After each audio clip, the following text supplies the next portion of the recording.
Hello world of YouTube and welcome to the listening log update for July of 2023. I've got 11 releases, 9 albums and 2 EPs that I'll be talking about in this video. There's a handful of catch-up in here, some stuff that friends had dropped that I wanted to talk about, some requests also thrown in there, along with one release up at the front that I kind of held on to for a little bit longer before talking about. Either way, there's time codes listed in the description for each review if you want to jump ahead in the video. Give it a like if you're excited, and let's go ahead and dive on in. It's just that I'm looking. The first album I checked out this month, it was actually one that I've kind of been hanging on to for a little over a month at this point, partially because of its length. And I'll be honest, even though I've sat with it for a whole another month, it is not an album that I've sat with in full as many times. But it has nothing to do with the subject matter. It has nothing to do with the actual style, because I would argue this release, the release in question being the Beggar, Swans' most recent album, is actually a lot more tame than what I'm used to with Swans. But it's because it is their longest release I've heard from theirs. It might be the longest release they've done yet. It's over 3 hours long, and up front, looking at it, I thought 3 hours of Swans, as I know them, would be a litmus test for how much Swans I could really get through. But I would say it's focused more on dissecting and looking at late-stage human experience, especially in an existential sense, to the point that it almost feels like Black Star by David Bowie more so than your typical Swans release, is to its credit. I think that that's actually one of the album's best feats. Sure, it still reaches some big, dense moments, but even those moments, I would say, aren't quite up to what I would typically expect Swans to reach in density. And that's not to say I'm an expert on Swans. This is the first time I'm doing a discussion of their music on the listening log, and only the second time I've talked about them collectively on the channel. I like Swans. Wouldn't say I'm the biggest fan. The stuff I've spun I really enjoy, but given they've released albums since I've started doing the video versions of the listening log, and I've yet to talk about them, it should tell you I don't follow Swans all that closely. I enjoy and respect their craft for creating these ambitious, monolithic experiences, and I think that lyrically especially, the Beggar can go toe-to-toe with those records that I would say are better than it, like To Be Kind, your Seers, your, Soundtracks for the Blind. I will say, its length, in spite of all of that, is still its biggest kneecap to me. There's a handful of moments, like especially in like the middle portion of the album, where that kind of cyclical approach to song compositions just starts to kind of wear on you. And it's not even to say that, like, it's more challenging, daunting moments, like its 43-minute penultimate track are the album's biggest crux. Because I actually think that in those moments, especially in some of the slow burn parts, like Michael Is Done, which has this really satisfying payoff to its sort of build. Tracks like Los Angeles, City of Death especially, which try to kind of act more like your typical Swans affair, aren't anything special. I enjoy the more grand moments, the moments where that sort of existentialism reaches a sonic, peak. That sort of grand swell, that sort of real deep rush of sounds to help enhance those ideas are when the album really thrives. Ebbing is another really good moment. The points when the layered vocals are sitting with these drums that are just hitting the listener is a great, satisfying payoff. I just feel like the album, by and large, skirts the line of what I would expect from Swan sonically without necessarily hitting that true peak density. And I do kind of miss that, In tandem with it being the lengthiest record of theirs, those are kind of the attributes that kind of set it back the most for me. But outside of feeling a lot like Black Star, there are also parts of this where the writing kind of feels more in line with Nick Cave and the Bad Seeds' Skeleton Tree. The way that it portrays life in the end of it just kind of has that same sort of melancholic twist that I really enjoyed. You know, as Michael Gira's vocals kind of drag along on the track, Why Can't I Have What I Want Anytime, that darkness and sort of lack of real energy and feeling sort of like a shell of yourself feels fully realized in the best way possible. I don't know, this album evoked Swans. You know, it reminded me of what I like about the band, just in a lot lighter doses. I feel like if you enjoy music, though, that is ambitious, lengthy, stage setting in a lot of different ways, and you don't mind a bit of a lengthier listen, this isn't a bad excursion. I would just not necessarily make it your first Swans record if you are getting into Swans, or maybe make it your Swans record. It's not your first Swans record. It's not that dense. Again, it's got moments that sort of get to those emotional, intense peaks, but even they aren't as meaty as the group gets throughout parts of their catalog. It's a solid enough record. I just could have done without a handful of parts of it. I probably won't spin it nearly as much as Material Evaders. I like more like Filth. I'll give it a 7. You know, I like it. I think that as time goes on, my feelings with it will sort of mellow out into a 6. But in the moment, maybe a 7. Let's give it that. Choice stuff, but a bit much. In love with the language like a hopeless romantic. I display the dynamics at play and pray it's organic. Black Thought's at it again with another producer collaborative album. But unlike his collaboration with Danger Mouse Cheat Codes, which felt like two vets coming in together when they can to craft a classic, this project, Glorious Game, an album with Michels Affair, feels more akin to what Nas was doing on the first King's Disease with Hit Boy. And honestly, I'm also here for this fucking energy. While I don't like Michels Affair's production quite as much as Danger Mouse's, they both evoke similar energy. They're both very boom bap inspired, which, given that's Black Thought's kind of MO with the Roots stuff, makes sense. I just kind of wish there were a few more collaborative spins thrown into the pot, a la what Nas kind of did on the first King's Disease and what he and Danger Mouse did on here. He comes to play. Obviously, Black Thought's one of the best rappers of all time. The bars on here aren't something to call to question. Each track kind of reads like a story based in reflection told by Black Thought, again, similarly to King's Disease 1 especially, which felt like Nas really getting nostalgic and getting to the nitty-gritty on some of the niche pockets of moments within his life that stood out to him still all these years later. You know, the opener, Grateful, sets a stage. It paints a picture of the streets, late-night deals happening around, illustrating people being marked for targets and the circumstances that brought people in them and the killers on the loose. It's a very picturesque bar spinning, but it sort of is a testament to where Black Thought likes to go when exploring and telling stories throughout this project. Really glorifying that and putting it into that same sort of rose-tinted nostalgia that parts of King's Disease did as well on the title track, which has a great refrain from Kirby, which gets a nice reprise at the end of the project. Leaning into that sort of old school mentality of grinding and that gangster style, sort of, while glorified in nostalgia, feeling sort of alien now in its posturing and how he delivers it on Protocol. But I think he kind of brings up some great continuous referential play throughout that leans into that theme really well. Another good track with a great hook on it as well from Sun Little. That sort of spacey imagery and sort of alien ideas or alien, you know, old school brought back mentality sort of brought back as well on I Would Never with some of its production styles, while also having that same sort of name drop spinning that happened on King's Disease in its own pockets. I don't know. I like this record a lot. I do think it's really good.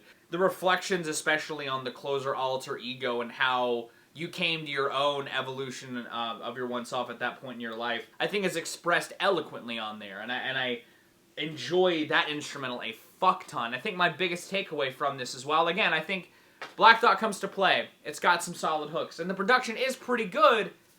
It's not as good as this. There are some beats on here that I don't like nearly as much as others. I do think that the title track and Alter Ego are the best on here. I Would Never is another really solid groove that feels more in line with the sort of Wu-Tang inspired stuff that Michels did that I think Black Thought handles really well. Another track that I also feel like kind of taps into that Wu-Tang energy or Wu-Tang adjacent inspired energy really strongly, but again, kind of just sticks the landing, is Holloway. That vocal loop on that beat sounds more like what fucking Ghostface was doing with Adrian Young on 12 Reasons to Die. Not a bad thing. It's a really cool moment. While I like Protocol, I think that its instrumental might be one of my least favorite on the project. It's a fine enough instrumental, but it's a point where sonically you can tell there's sort of an inconsistency at place, at least personally. I think this is still a fucking great project, though. And similarly to the King's Disease prospect, I honestly would like to see where these two would go if they were to work together again. When looking into sort of Black Thought talking about this project, he seemed to be really interested in Michel's production style, and I think if the two of them got a chance to sort of work together more, they could make something similar to that sort of three-peat that Nas did. I think this is great. It's getting an 8 out of 10. It's a really strong release, and a sort of like a back-to-back moment for Black Thought. This is a great one, in my opinion.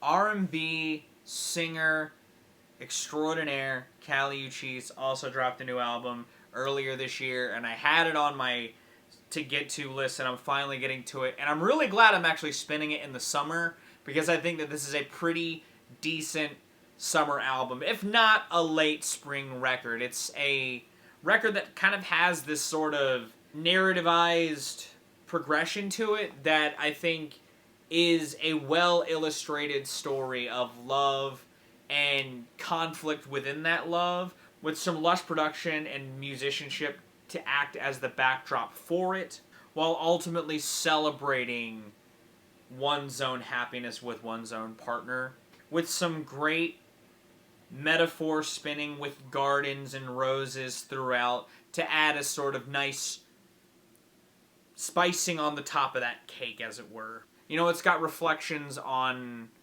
your past in love that I think lends to that as well on I Wish You Roses. It doesn't feel lost in its own happiness, but it feels sort of this mutual appreciation for someone else who used to mean something in your life, and remembering that love you shared. It further fleshes out a sort of deeper connection on tracks like Love Between, which flips Love Can Be So Wonderful in its chorus pretty fucking well, and has this sort of throwback R&B style that sort of is reminiscent to what Rihanna toyed with on a record like Anti, and sticks the landing just as well, in my opinion. And even reflecting on how those aspects that you bring into the relationship can evolve your own perception of the relationship itself, like on Moral Conscious, which is a nice sort of mood pivot but keeps that lushness intact. I think this record is fantastically crafted. This is a really strong release, in my opinion. I like Kali Uchis, though. I think she's a great singer, and she sings her ass off on this. Moral Conscious in general has some great backing vocals, and her leads just meld over that beat so well. The same can be said on the vocal layering on Moonlight. She just sounds like silk over that smooth instrumental. I really love this record, man. I think that if you love good, smooth R&B jams, Red Moon and Venus, easily a strong slice in that lane, in my opinion. I love how that sort of feeling by the time the Closer Happy Now comes in, the way that she sings that chorus has this sort of just dry pleading to it, of just wanting to move on, wanting to be past it, wanting to get back to the happiness that the album so eloquently opened with. It's a really good, again, just sort of well-sequenced record that has this sort of narrative-esque structure that I think comes across really well. I like a lot of the collaborations on here as also. I think Summer Walker fits really good on Deserve Me. And Don Oliver on Fantasy isn't bad. In fact, kind of helps lend to that sort of narrative-esque presentation I was talking about. And all in all, this is a strong record. It'll end up somewhere on my Of the Year list. I'm just not completely sure where yet, but this is great. I'd honestly be actively seeking to own this record. I think that it's one that I would fit well in my collection, and it's an 8 out of 10. I fucking love this thing.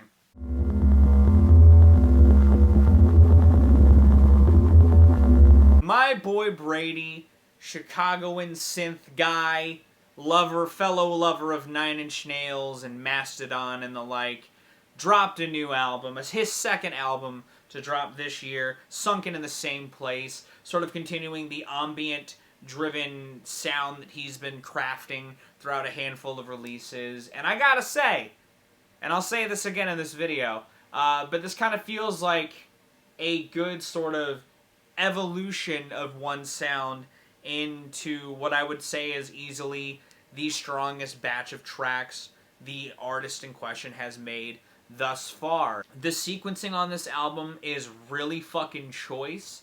I really love the sort of recurring riff that sort of permeates throughout this. There's a cyclical feel to this that creates this hypnotic experience that was sort of seen on his album that dropped earlier this year that I talked about, Every Dream in Your Head. But it's more of a consistent piece of this, and it makes this album feel a little more tied together nicely. And I think that the synth tones chosen and the production style with this sort of lo-fi eerie twist evokes this feeling that I wouldn't say I would necessarily keep spinning in the middle of summer, but once the year gets colder, I could see myself throwing this project on. I mean, Dreaming of Better Things sort of washes in, and you just kind of listen to the album evolve throughout it. There's some points where there's some swift sort of pivots into something else, but by the by, I think that this album has this consistency across it that feels very purposefully done, but executed fantastically, in my opinion. You know, the way the synths sort of wash out into beams of light pool past my eyes, and how this same sort of chopped up distortion creeps throughout it and rises on tracks like Sunken in the Same Place. It's a very brooding sort of sound that I think Brady pulls together incredibly on here. Ghosts of My Life almost has this like purposefully haunting synth lead that I think slides into the mix fantastically. Parts of it evoke sort of John Carpenter vibes in the best way possible. And that building crescendo throughout Andy's Gone is a lovely chef's kiss to send this record off. If I were to have one real oddity on here that I would say sticks out to me as sort of the black sheep of the project, it's the interlude pecking order. I like that interlude. It's kind of the big point where the album pulls the rug out from under you in a way that isn't bad. It just kind of stuck out to me as a moment that was incredibly jarring on an otherwise really smooth project. I really like this. Giving this an 8. This is a really good record. If you like nice ambient textured music and you love good warbling synth tones, I think that there's some really good ideas on here. And I appreciate Brady for going out there and just further evolving his sound into something that I think is pretty fucking choice. Are you ready? As I said in my Block Party reformatted discography review for Alpha Games, I've been working on a redacted for that project, but I kept pushing it back once they released the singles High Life and Keep It Rolling. I kept thinking to myself, well, if they've got that coming, they probably got something else cooking on the horizon. And they did, in the form of the High Life EP, which has 4 tracks that they've released post-Alpha Games, but sort of feel like they're somewhat extending the, at least, thematics from that project as far as living in this toxic world and sort of reeling from the consequences of living in such potentially toxic environment with the people around you. You know, while it opens with some optimism in High Life, which is a really groovy track, and I actually like hearing Block Party tap into more this realm of dance punk. It's not necessarily out of their wheelhouse, but this more gives me rapture energy in the best way possible. But tracks like Keep It Rolling with Kenny Hoopla and The Blood Moon more feel like reactionary tracks written in response to parts of the overall sort of thematics within Alpha Games and the negative aspects of that. The meltdown in Keep It Rolling is a great point on the EP that I think the track builds to really well with its sort of growing in intensity throughout the verses, lyrically speaking. And Blue kind of feels like a nice little sort of peer into a little more of the intimacy, positivity that feels like it's in parts of Alpha Games, but this track feels more like in line with your typical Bloc Party lyrical fare as far as the more emotionally driven aspect of their lyrics go. It's a decent little EP. I think it kind of shows more of the band creating in a pocket where they seemingly just had a lot of good creative energy, kind of like what happened with 4, if I'm being honest, and I think sort of lends to more of my arguments of it being a strong era for the band, because I don't think there's a miss on here. Sure, I don't like Blue quite nearly as much as the rest of the EP comparatively, and I think that High Life I could see being a sort of weird juxtaposition point for some people, but I think that all of these tracks are decent enough. I think that they've got a solid little collection here that I feel like if you enjoyed the energy of Alpha Games and you want to see it sort of tangentially feeling like it's expanded upon, check out this EP. It's really not bad. I'd probably give this EP like a 7. Not bad, not great, or not like phenomenal, but some pretty decent tunes in here.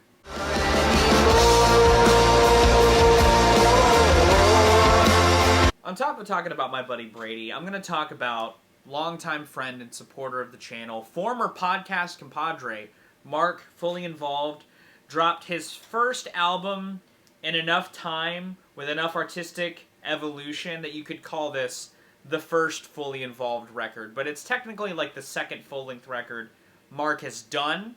But this comes post years of sort of reshaping his own sort of and harnessing his own artistic craft across a handful of EPs that I've talked about in here and I've enjoyed with growing intensity, to where Participation Trophies I thought like was a good proof of concept to like what he's trying to spin on here, that he definitely further evolves into something that I think is pretty damn good on Cold Blood. The overall sort of observance of being neurodivergent and the sort of various hurdles that can come from that, both internally and externally, I think are expressed eloquently on here. You know, the opening track, Public and Currencies, which is a razor-sharp opener. It was the second single, technically, if you count Dopamine. But the way that it just kicks the record off with this kinetic foot was a really good touch, and I love the guitars on there. The production in here in general is pretty well done in my opinion, but the sort of call to arms style of transcending one's own awkwardness for the sake of just bucking one's own internal struggle is a strong sentiment that starts the record off well. It creates this interesting thorough line throughout the project as well when observing one's own internal struggles. Like on the technical lead single following that, Dopamine, which feels like the sort of lyrical continuation from Public Occurrences of transcending one's own internal struggles to get that dopamine rush, to chase that in the best way possible, which also that track, in tandem with the character piece Horton Hess, feel very Presidents of the United States of America-ish. I don't know if that was intentional, Mark, which I'm going to speak to him directly right now, because we've been making content, we've made content together, we've been friends for a long time, like I said, we've talked about each other's content with each other, and this is just more of a public version of that to promote a buddy of mine's album that I think is pretty damn good, but has also done so fucking incredibly on Exhibit Z, where the chorus just smacks you in the best way possible. I think that it's a great jam. I also like how lyrically Mark sort of expresses the other side of that coin, the external awkwardness, like on what I would say is probably his best song he's ever written, Wait No Don't Go, a track that reads like the sort of second after you kind of say something that either dissects yourself from the social situation and makes it a little awkward, while having this just ska groove under it that I really love. The bass on that track is incredible, Mark. The little organ part of the groove as well.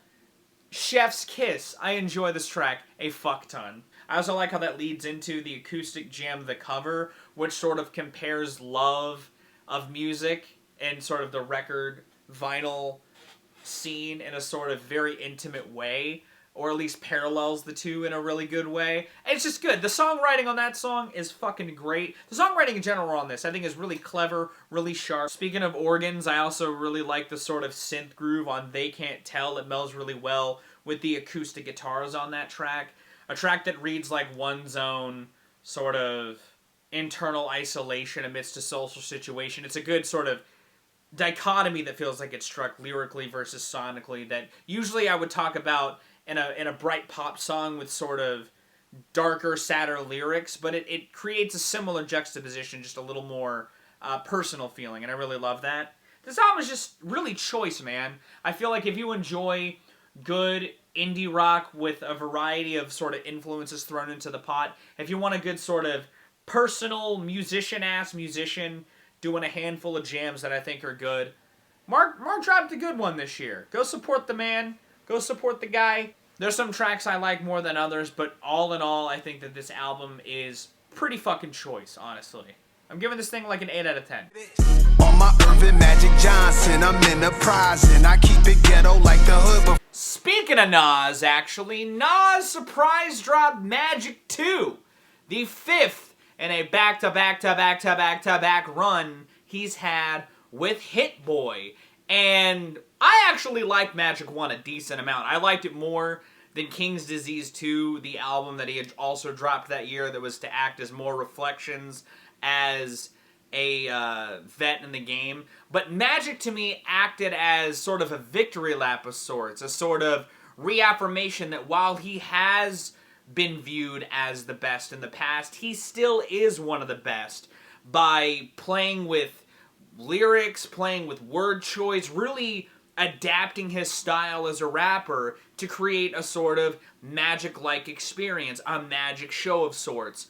But I think on Magic 2, he leans even heavier into that sort of shtick by having more Magic imagery, both in like the magician sort, talking about sleight of hand and pockets on top of that, dazzling with, you know, titles like, you know, Abracadabra being the sort of show-stopping intro where he comes in with some real energy and heat, while also flipping the meaning of magic, like Black Magic, talking about how, you know, hip-hop has become the most popular genre, some real Black Magic shit. Or even pulling himself into the same king status as one of the most revered basketball players, Magic Johnson. A point where he kind of blends the worlds of King's Disease and Magic together harmoniously. He even gets to the point where on Slow It Down, he has sort of a magician's dialogue where he raps in the style of a magician performing a card trick in front of your eyes. As far as giving the listener a Magic show in rap album form, I do think that Magic 2 also does do that. While I don't think it's as strong of a victory lap as Magic 1, while I like the 21 Savage feature and I like the idea of bringing 50 Cent into the fray on office hours, I'll admit, I don't think 50's contribution is as strong as 21's. I think putting 21 on this in general was a really smart move by Nas, similarly to putting Rocky on Magic 1. And I think that especially after following Pistols on Your Album Cover, a track that sort of talks about the magic of how to succeed in rap in some avenues before bringing one of the most popular rappers to pop in the last couple of years on your closer, was a smart move, was a coup de grace moment for this record. And I think that as far as production is considered, this is that same consistency that the two of them have been channeling together. I think in the echelon of the Hit Boy, Nas, 5 Pete, it's on the lower end of my enjoyment, but it's still an 8 out of 10 record. I feel like if you like Nas, you kind of know what to expect at this point, especially if you've been following his Hit Boy Chronicles. And I think that it definitely exceeds some of my expectations I went into it, while also further showcasing and reaffirming why he's one of the best in a modern sense with his word usage and his verbiage and his flow switch-ups and stuff. It's just another slice of excellence that I think is a great testament to how good a rapper-producer combo can be, and continues to showcase what potential that can reach. And I'm here for it, honestly.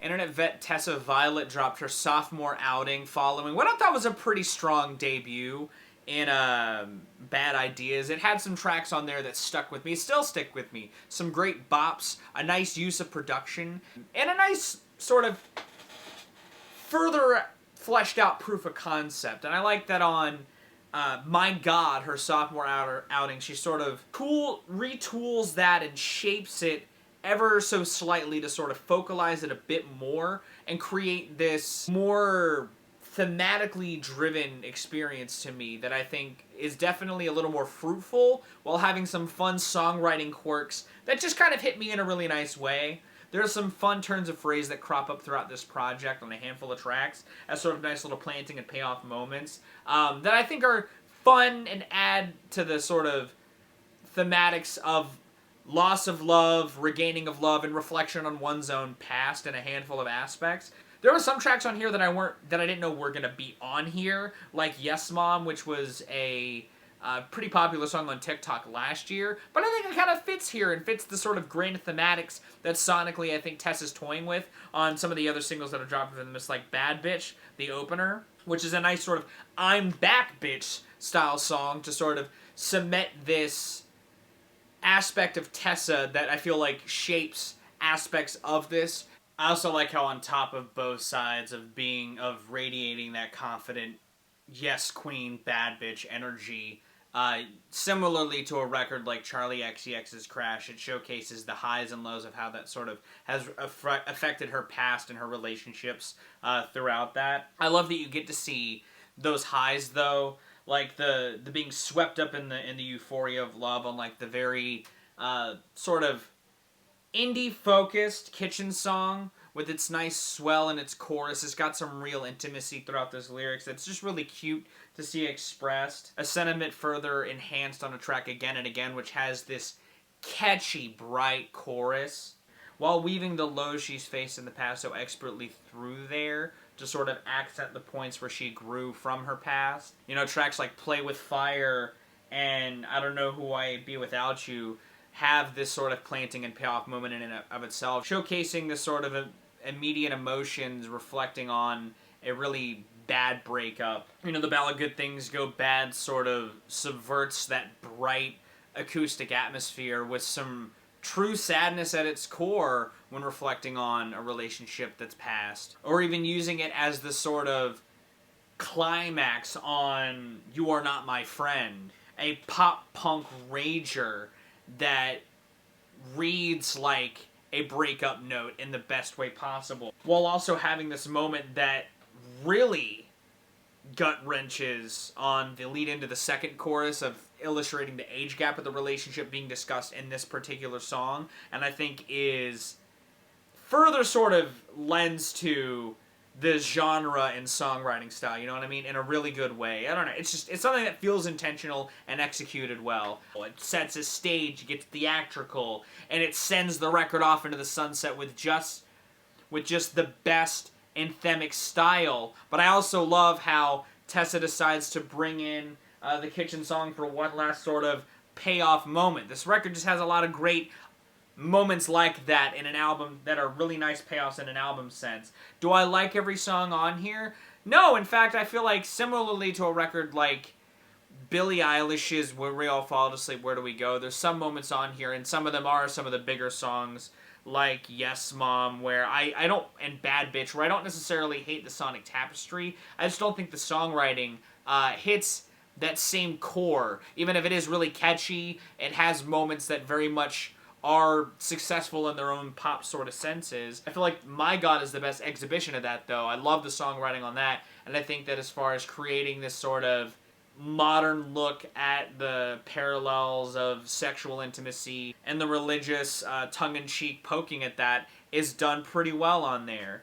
while retaining that super catchy synth pop atmosphere. I like this. I like this bounds more than Bad Ideas, honestly. While I like Bad Ideas in pockets, I think that the whole experience of this has more going on in it that I enjoy. I'm giving this a 7 out of 10. I think that when it works and like really pulls it together, it is fantastic, and I think that as far as, again, improving on something, I think that this does so tenfold. Yeah, Tessa really killed it on this. I think this is a choice fucking album. Gotta stick to the code. Last year, I made a playlist that was meant to be like a tribute to the Def Jam video games from the 2000s, but kind of giving it my own pseudo-narrative twist with a heavy focus on a couple of artists And Peggy was one of them. And after I dropped that playlist, I made a couple of addendum playlists for DLC packs. They were like mini playlists that had some of the artists collaborating with a particular group. And I love seeing Peggy lean into that with the Scaring the Hose DLC EP, which is 4 cuts that didn't end up on Scaring the Hose Volume 1. Part of me can see why, because while they are all still really fucking great cuts, they don't match the energy and the overall vibe that both of them are channeling performative-wise on Scaring the Hose. Don't get me wrong, does the existence of this EP and the quality of these tracks within make me want to see how they would fit within Scaring the Hose proper? Absolutely. But I like how this more sort of just rounds out the era in a strong fucking way, while also having some fucking awesome production ideas from Peggy. The SpongeBob Sandy Cheek sample in the first track, Guess What Bitch We Back, Ho?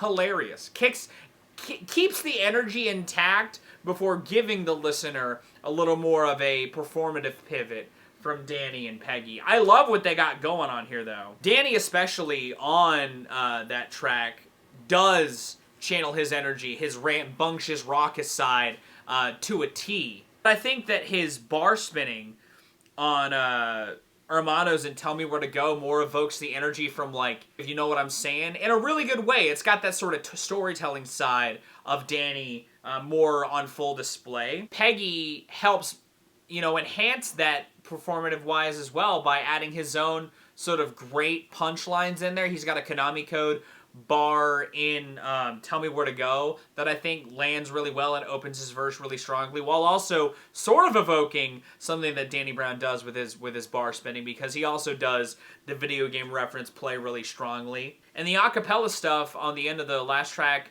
No X amount of times, feels like a good sending off to this EP, and at least the Scaring the Hose Volume 1 circuit, as it were, because it has that same kind of reflective on his rambunctious past that Danny has done so well, and you know what I'm saying? But hearing a cappella gives it this sort of like stand-up vibe that I'm honestly shocked to not see Danny do more of in his own work. Yeah, he's got his own podcast now, but it feels like a sort of meeting of the minds in those two senses. I don't know, I really like this EP. I really like Scaring the Hose, though. It's easily still one of the best things I've heard all year. I think that it's wild to see two experimental artists that sort of feel cut from similar cloths actually getting to harmonize and unify really strongly. And I like that on even just the offcuts from it, they still bring some really good shit. This is great. It's a 9. I like it as much as Scaring the Hose proper, and I feel like it should be on the record, even if it's not for understandable reasons.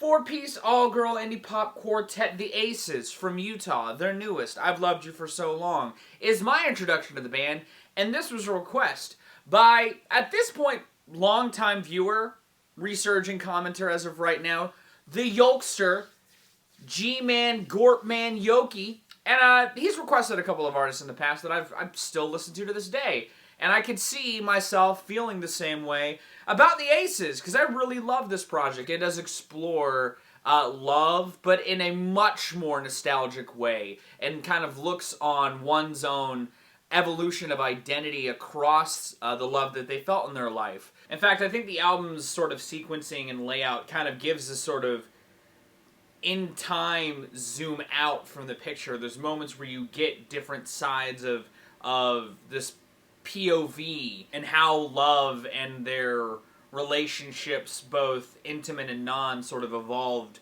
with this love, and how it sort of fell apart as the album goes on. It's a really well-written project, in my opinion. I enjoy the fuck out of this thing. You know, the title track as the mission statement on the nostalgia and the time spent in love with this person. You know, it's a bombastic start to sort of tap into that euphoric, youthful energy with that rose-tinted sheen, before throwing you right into the beginning of it all with Girl Makes Me Wanna Die, with its sort of youthful, rambunctious energy that was sort of similar to what I talked about on Tessa Violet's newest album, ironically enough. It talks about young love with this vibrant, energetic kineticism that I think taps into that adolescent energy incredibly well, while also showcasing the immediate conflict of coming into your own early on and sort of getting your early feelers out there, being a queer person, and turning to those that are closest to you as the people that you seek for most. And that sort of timeline of events furthering to evolve with, like, Always Get This Way, talking about how even at the potential of a sort of kinship closeness like that could ruin you. Not the same, showcasing how that could even ultimately end to the dissolvement of any sort of initial relationship that could have been there.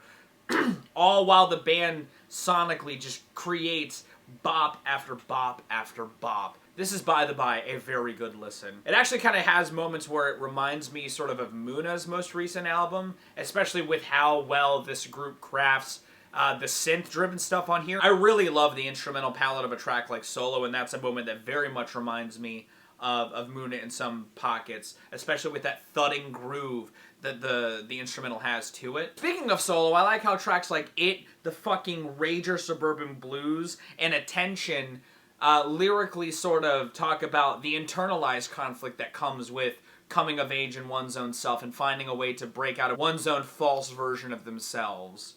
How your attitude changes, or how that can sort of lead to shifts in dynamic.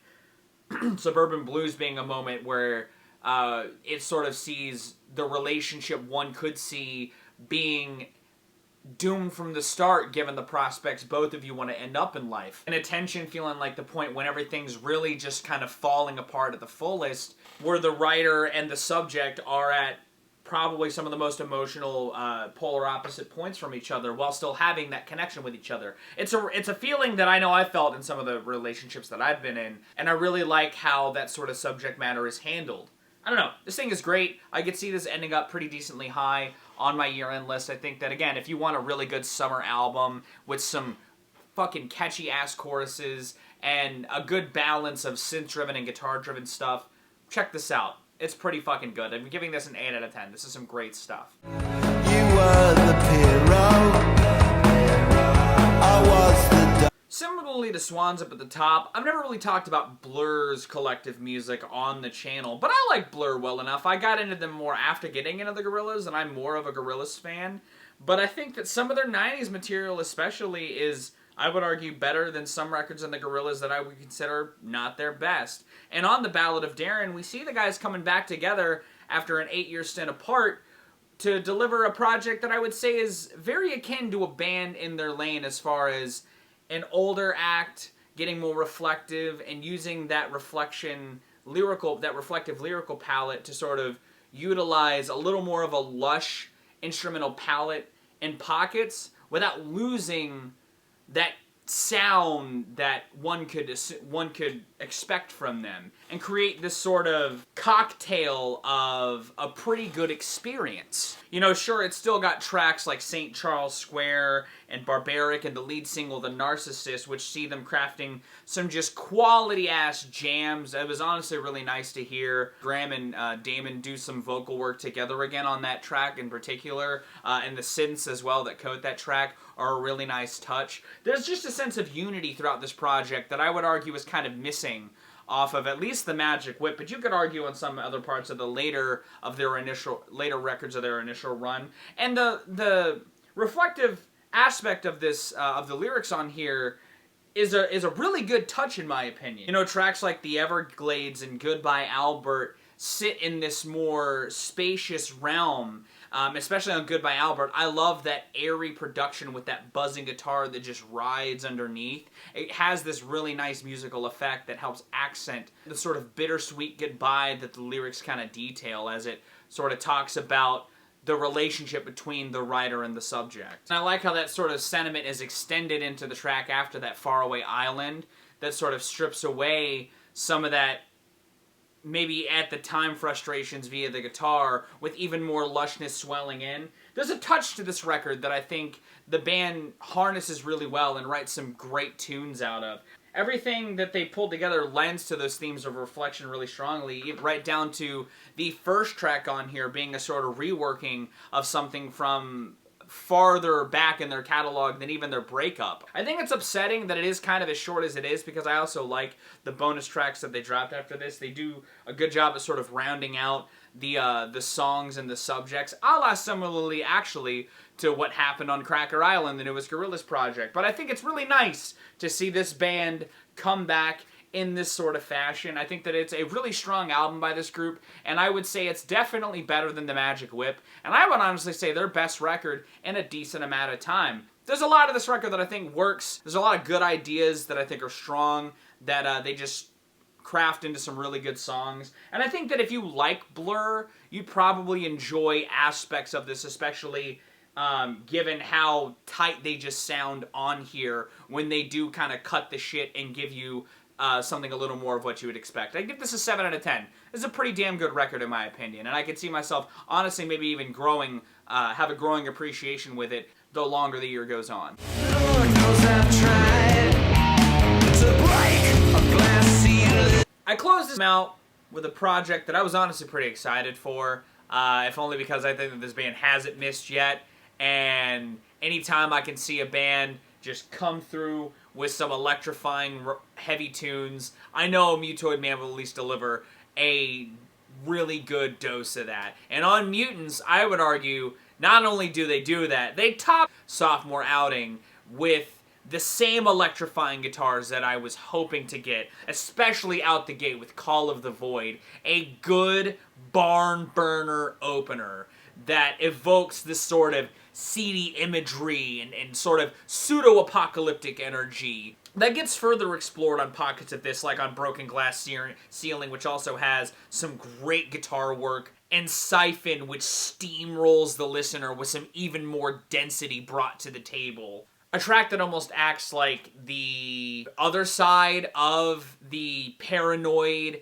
and foreboding illusions that the band talks about and brings them to a real reality, discussing being drained of all of your essence to be one of many. I feel like the album kind of skirts around these metaphors of leaning into more sort of talking about media consumption and living in the digital age, but I don't think it gets too heavy-handed with that and goes into the lines of being too preachy. I think that they skirt that line incredibly well and deliver a consistently good lyrical palette with a nice dosing of fast and heavy, dense tracks to keep the listener engaged throughout its runtime. You know, the sludgy groove on a track like Siren Song feels like the coaxing from the ones making the Mutants to bring somebody into the world. It's got this sultriness to it that the band toys with so very well. While Unborn cements the listener in the reality post the Siren Song, and again adds a lot of density and sludge to the sonic palette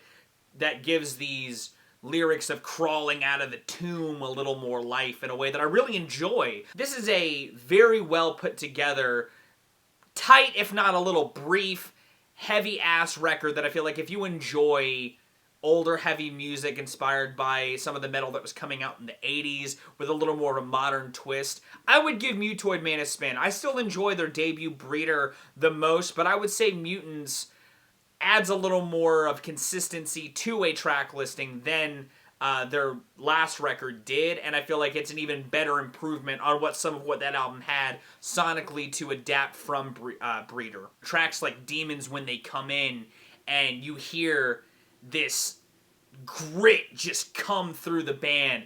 It just hits my heart in such a good way. I love the bass on there too. The bass production on this record as a whole is just fucking choice. The production palette that they've worked with on here, I also think just kind of suits them better than it did, and feels more like a sort of middle ground for them. I don't know. This thing rips. A lot of the guitar work is fucking awesome. The drums just are punchy in the best way possible, and I can't get enough of this thing. If anything, all I really want is more from this, because I like the sort of lyrical through line that permeates throughout this. I think they keep it really good and consistent at building this sort of pseudo-mutant-filled idea and again, sort of loosely playing with some metaphor spinning as to what that could mean. It's getting an 8 out of 10. This is a really great release that I think I'll get nothing but more spins out of it, especially once the sort of spooky season rolls in, because it very much evokes that kind of energy in the best way possible.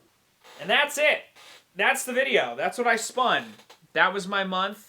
Did you like these records? Have you spun any of them? Let me know your thoughts on them in the comments down below. If you liked this video, give it a like. If you want to see more, consider subscribing. I drop 2 to 4 vids a week, depending on what I've got going on. I'm going to go, though. Thank you again so very much for watching. I've been Viral Rack. You guys have good days, lives, and situations, and I'll see you another day.